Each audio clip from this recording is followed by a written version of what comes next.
There's no debating that Apple's current lineup of MacBooks is one of the most powerful lineup of laptops ever. In this video, we'll be comparing two very different computers in Apple's MacBook lineup.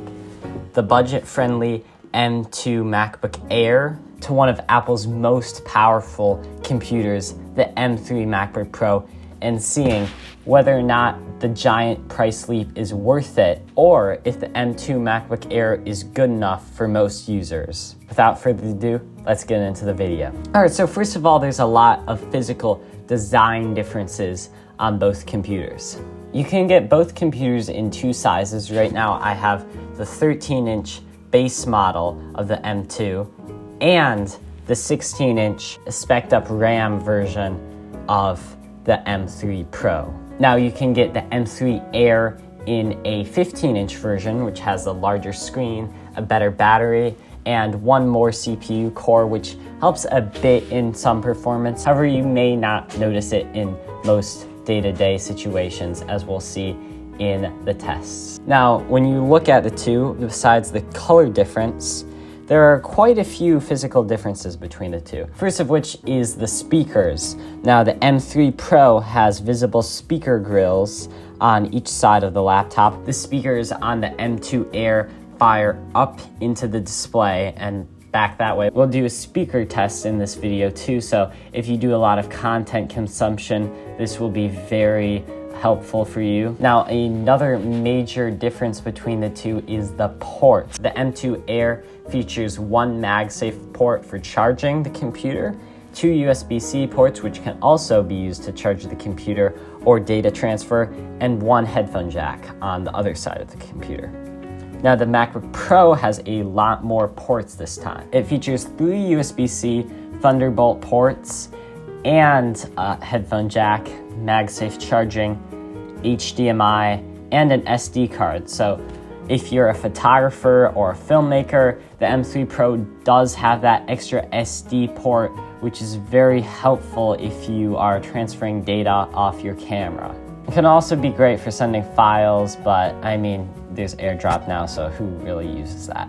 Now, another design change between the two is the trackpad.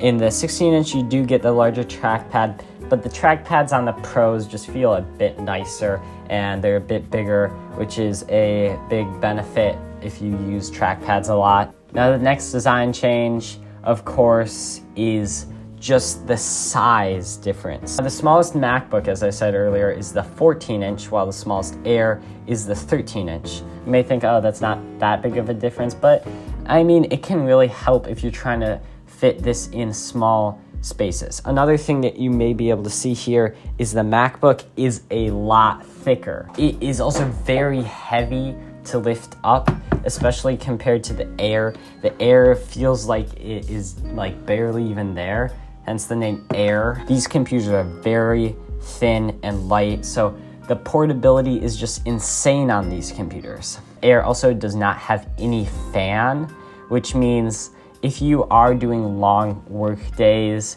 where you're like doing 3D renders or exports, this thing will most likely heat up and thermal throttle, which means that the chip slows itself down to maintain an operating temperature. Now, that is most of the physical differences, but for the next one, we'll have to turn them both on. Just hitting the space bar there to turn them both on. The Pro, I noticed, turned it on a bit faster than the Air, but I mean, that could be within the margin of error, so that doesn't really matter too much. Now, the next design difference between the two is the display. The MacBook Pro features a Super Retina XDR display, while the MacBook Air only has a Retina display. This screen is a bit better than this one. However, in most situations, you probably won't be able to notice the differences. I'm sitting here looking at them both. This one looks a bit brighter than this one, but I can't tell too much of a difference right here. Also, the bezels or the borders on the Pro are a bit thinner than the Air, but other than that, there's not too much of a difference between the two.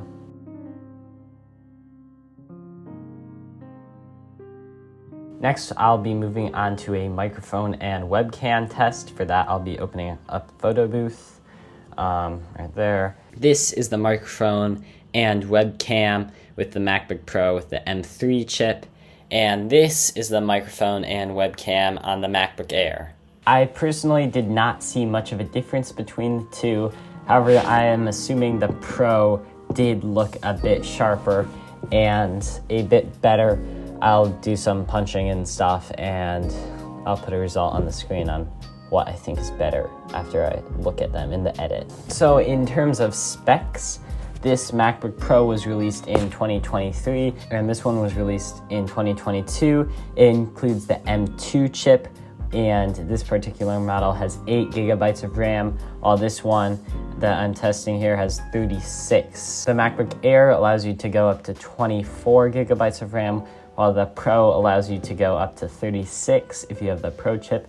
But if you go up to the Max chip, you get, I believe, 128 gigabytes of RAM. You can get a bit more storage on the Pro, and if you just want to future-proof your device, you'll probably want to go with the Pro. However, you can buy the Air with 16 gigabytes of RAM. It'll probably last you a good maybe 5 years, while these ones with a bit more power, they'll probably last you a bit longer. That's not saying that the Airs are not a capable machine, as we'll see later when we do the tests. All right, so right now I'll unplug the battery on both devices. So we'll put it both on max brightness. I do have this cable plugged in, but don't worry, it is not a power cable.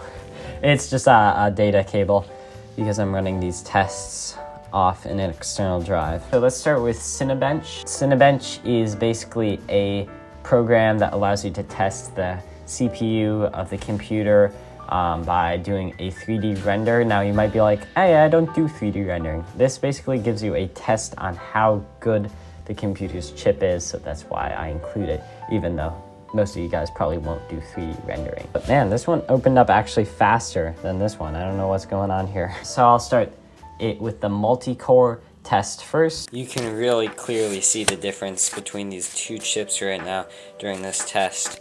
The M3 Pro is almost done with one around, while this one is barely even started. So, I mean, if you're doing 3D rendering, you gotta buy this one. So as we can see, the M3 Pro is clearly finished a lot faster than the M2 over here, which is still doing its rounds. However, these scores probably don't reflect the entire chip, so I'll tell you the official scores in a moment. If I'm correct, the official results for the M3 Pro is about 1,561, but you know, results may vary on what you're testing. And the Cinebench results for the M2 is about 8,558. And of course, it depends on what Cinebench version you're running. I'm running 2024. For some reason, the M2 Air is only getting 206 points right now, while the M3 Pro got 899, but you know, results may vary. So these Cinebench tests are a bit helpful in some use cases, like if you're doing any rendering like 3D work, choose the M3 Pro if you have the budget for it, because it is a very capable machine. However, the M2 Air is not that bad at 3D rendering. Now the points keep going up for some reason, but maybe that's because it hasn't finished it. Anyways, I will move on to a different test, which will be more of a web browsing test. Now, of course, this will depend on what Wi-Fi you're on and things like that, but I'll just go and load up apple.com. And surprisingly, the Air loaded up faster. Now that could be an error, but I'll just scroll around on these websites. All right, so I'll just do some scrolling tests. It seems very responsive on both of them. I'll click this page and see how it loads up. And surprisingly, this one keeps loading faster. I don't know why.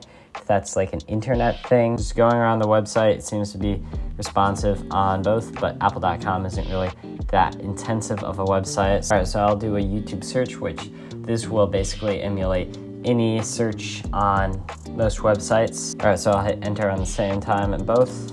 We can see that the M3 Pro showed up a lot faster than the M2. And for some reason, the proper thumbnails aren't showing up on my channel, which is weird. And then click on my channel.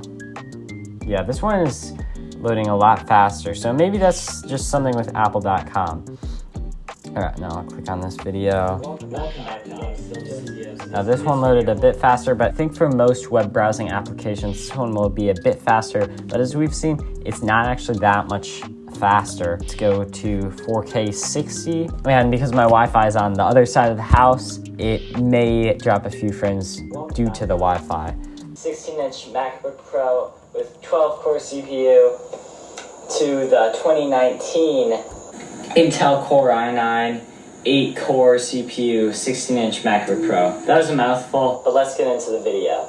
Alright, so as you can see right here, we got the 2019 i9 and right here the M3 Pro. So first of all, before we get into benchmarks, let's talk about the major... Alright, so as we could hear that right there, I'm not sure if you could hear it because it might depend on what headphones you're using, and my microphone isn't the best. However, I could definitely hear that the sound on this one was a lot more full. This one sounded a bit tinny. Now, I am no audio expert, but I could definitely tell the audio quality on this one sounded a lot better due to these upward facing speakers. Dropped 2 frames on this one and 536 frames on this one, which is quite odd, but it's probably due to an error on the Wi-Fi side. I'm sure this one can play back the video fine. Now I can scroll through here without any lag, and it's showing me the thumbnail. And this one, it's actually a bit pixelated when I'm scrolling through, while this one doesn't really seem to have as much pixelation. It's probably due to the RAM in the chips. All right, now going back to my channel homepage. I couldn't really see much of a difference there. Right here, they all load very quickly. And for an audio music test, which should be a lot easier to hear the difference on, I will do the dystopian film trailer 2184. Let's see. This one loaded in a bit faster there. I'll hide the stats for nerds because we don't need that anymore. This is also a good test to see what the contrast is like on the screens. As you can maybe see, it's probably a bit hard to see because I'm using 2 different cameras, so the color will probably be off. But the screen on the M3 Pro is a micro LED screen, which means the contrast is really great. I can see the blacks are actually black on the M3 Pro, while this one is purple because it is an LCD, which means that the screen pixels do not turn off. For screens, this one definitely wins for sure.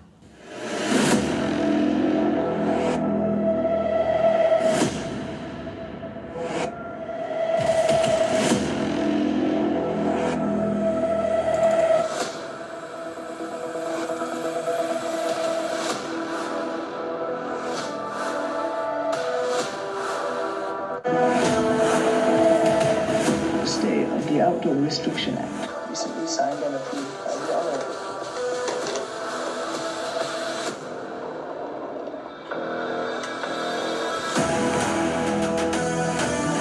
Someone's outside. He's broken the Outdoor Restriction Act. So you could clearly tell right there that the speakers on this were a lot more full for music and just had a lot more bass, while the M2 seemed a lot cheaper. And by no means was this a terrible speaker on the M2 Air. It's just at full volume, it sounded a lot worse than the M3. At half volume, this one still sounded not that full and not that great. However, this one still sounded excellent at half volume. So, you know, if you absolutely need the speaker quality, this one has a big win over this one. Now, you have to take into consideration the price difference. With the price difference in between these 2 computers, you could buy AirPods, you could buy a Bluetooth speaker, or just a ton of way better audio devices, which would probably sound a lot better than the M3 Pro's built-in speakers, because after all, they are built-in speakers and almost any external device might sound a bit better. But apart from that, the viewing stuff, you can actually see that the black bars are actually purple on this due to the display. But for content consumption, they're both not bad. This one did have the extra dynamic range and contrast, which did look nice, but it's not necessary. So I just recorded the test clip, which I will be using to test both these computers for video editing on. So this next test will be a video playback test on the computer in a video codec called H.265, which is a very demanding codec. So if you do any video editing, or if someone sends you a video from like their iPhone, it is normally an H.265, which is kind of hard to run for many computers and is in 48 frames per second in 4K. So let's just play this. This is the test clip on my phone of H.265, which is a very... We can see in the beginning there, it was actually lagging a bit. I don't know, I think both. But the motion looks pretty good so far. I don't really see that many issues. It was a bit laggy there at the end. And then I'll just scrub around the timeline. This doesn't seem that bad. It's doing a good job keeping up with the timer. And then this one doesn't seem bad either. It's doing a pretty good job. So for video playback, they're both very capable machines. For my final test, it'll be a bit of a web browsing stress test in a way. I'll have a ton of tabs open, so a ton of YouTube video playbacks in 4K. So I've opened up this video on both of them in case you're like watching a video at the same time it's doing something else. So I've put that in a split screen. And then over here, I'm opening up another video in case you watch two videos at the same time. In this window, I'll open up another tab, which is Google. So I'll just use, no, I don't want to switch to Chrome. And then I'll search Apple. This one did have a bit of lagginess in the beginning, but that might be the 60 hertz display, which is another thing I forgot to mention. This one has a 120 hertz display, while this one has a 60 hertz. What that means is the motion's gonna be a bit smoother. However, you can't really tell it too much unless you're looking at it in slow motion. But for most people, the difference is subtle. I mean, when you're scrolling, you can really tell it, or if you're playing video games or anything, but it's not a super big difference. Like, you don't need to buy this because of the 120 hertz display. Let's go to Amazon and buy this amazing red delicious apple. So let's visit the site. That's definitely what I meant when I searched up Apple, and these reviews are great. Now, the performance seems to be pretty good on both. This one does seem a bit smoother over here because of the 120 hertz display again. Scrolling around, they're both completely fine right now. So, you know, to increase the stakes, let's duplicate the YouTube tab. So we have three videos playing at the same time. People these days can't go without watching 3 videos at the same time. So got 3 videos and then 1 tab. Let's open up another. All right, so now I have 2 tabs open. Let's go to B&H, photo and video, the sponsor of today's video. Just kidding, I don't have a sponsor of today's video, but I really like B&H's site. Let's just see if it's actually going to take a bit longer to load this site now. Yeah, they both about load the same. Scrolling, oh yeah, I'm starting to see a bit of lag actually on the M2. Might be the 8 gigabytes of RAM, but also the chips. And let's go to MacBooks, see if that's laggy now. Yeah, this one definitely is loading a bit faster. If you're doing a lot of multitasking, you'll definitely want this MacBook compared to this one. Overall, the difference is actually not as much as I thought it would be because they both seem pretty similar. Probably should have visited the same website, but oh well. So this one loaded a lot faster now. This one is clearly slowing down. Let's check how much RAM is being used by opening up the system monitor. The last segment of this video will be about memory, which is probably the biggest difference rather than the chips, since even M2 is a really good chip, as we've seen earlier during their web browsing tests. Now, I feel like the biggest slowdown on this computer is actually the memory, because it is actually using something called swap. So we can actually see the memory used on this is 7.3 gigabytes. Now you're like, oh yeah, this says 8, but it's actually using more than that. So the M2 MacBook Air is actually using 7.5 gigabytes of swap. Now what swap is when the memory gets close to filling up, the computer is like, oh hey, we should move some of the memory to the hard drive. Now that actually slows down the computer since the hard drive is a lot slower than the RAM. So if you try to load up one of your tabs you haven't opened in a while, oh shoot, dystopian trailer. It might, oh, okay, it's doing fine. If you're doing web browsing, things might be a bit slower. Another thing that using swap does is it actually degrades the memory a bit. However, it's not really that big of a deal. And we can see the memory pressure on this one is a lot higher than on this one due to the extra memory. Now, I'd say that if you want to buy this one, you'll definitely want to go with 16 gigabytes of RAM, especially with Apple Intelligence coming soon to the Macs. You'll definitely want a lot more RAM. So it's been a few weeks since I filmed this and I finally finished editing. And of course, by the time I'm trying to post this, Apple released a few new MacBooks. Now what that means is the price is going to go down on the M3 and probably on the M2 Air. The M2 Air is actually getting an upgrade, which is really surprising.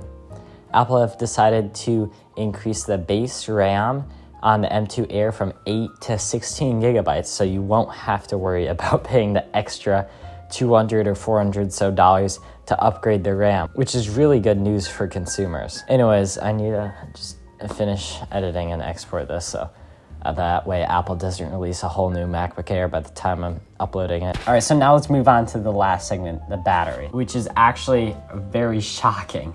So if we go over here to the battery, the MacBook Pro is at 89 and this one's at 84. Now, I did kind of skew the results here because I wanted to start recording this video as soon as possible. This one I started at 95 and this one was at 99. So therefore, if we add the extra 5%, this one has the same amount of battery as this one. And this is a much smaller computer if you just look at how thin this thing is. No, that wasn't power, that was a SSD thing. So for battery life, this thing's great, and this thing is great too, so you can't really go wrong with either of them. I threw some very hard tasks at these computers and they didn't actually use that much battery, which is pretty good. And then again, if you want the bigger display, the 15-inch MacBook Air exists, so you don't have to go with the big price of the 16-inch, which is like $2,500 for the base model. The 15-inch version has a better battery, so that's really beneficial. So I think that the M2 MacBook Air is actually a pretty decent computer in today's standards as long as you upgrade the RAM. Now, of course, if you're doing professional tasks and you have the budget to spend, the MacBook Pro is a powerhouse. This thing is crazy fast at like everything you throw at it. I didn't really have all the tests prepared for this video, but I was able to do a few of them and you could see that this one was a lot faster. But for basic web browsing, I'd say go with the Air. Not only is this thing a lot lighter and thinner, it's just cheaper and in my opinion is suited for web browsing a bit better. So that's basically my conclusion on these two computers and I'll see you in the next video. Also, if you want to see a video about the iPhone 13, which I'm using as my microphone right now, tell me about that and I'll make sure to do that.